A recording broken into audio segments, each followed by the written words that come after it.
What if I told you that the phone in your hand, or the network that connects you to the world, could be at the center of global geopolitics? This is the story of Huawei, a company shrouded in mystery, innovation, and controversy. In 1987, in Shenzhen, China, Ren Zhengfei, a former army engineer, founded Huawei.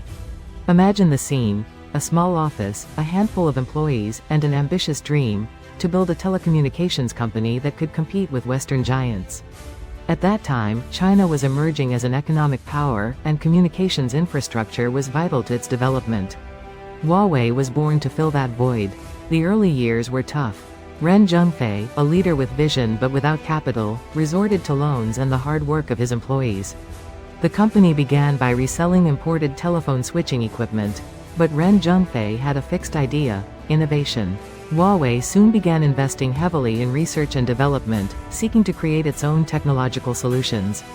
The first major breakthrough came in the 1990s, when Huawei launched its own digital telephone switch.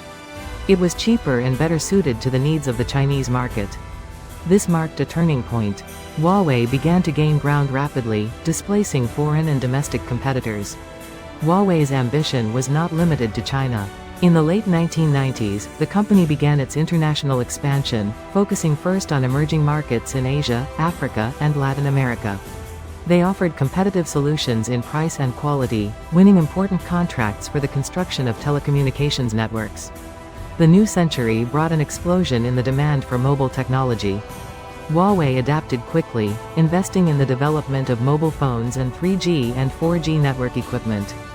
Their strategy was aggressive: to offer high-quality products at lower prices than their competitors. The 2010s were the decade of consolidation. Huawei became a global telecommunications giant, surpassing Ericsson and Nokia in market share. Its mobile phones gained popularity around the world, thanks to their attractive design, solid performance, and competitive prices. But Huawei's success has not been without controversy. In recent years, the company has faced accusations of espionage and links to the Chinese government. Several countries, including the United States, have imposed restrictions on its products and services, citing risks to national security. And this is where the myth comes in: the urban legend surrounding Huawei. Is it really an independent company, or an extension of the Chinese government? Do its equipment pose a threat to data security and people's privacy? The accusations are serious and have generated a global debate. Nothing concrete has ever been proven, but suspicions persist. Some experts point to Huawei's opaque corporate structure, Ren Zhengfei's military past, and China's national security laws, which require companies to cooperate with the government on intelligence matters. Others argue that the accusations are unfounded, driven by political and commercial motives, seeking to curb the rise of a Chinese competitor. The truth is that Huawei is at a crossroads.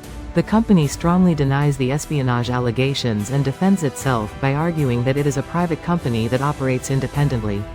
It has invested heavily in security and transparency measures to dispel doubts. Despite the controversies, Huawei remains a dominant force in the global telecommunications market.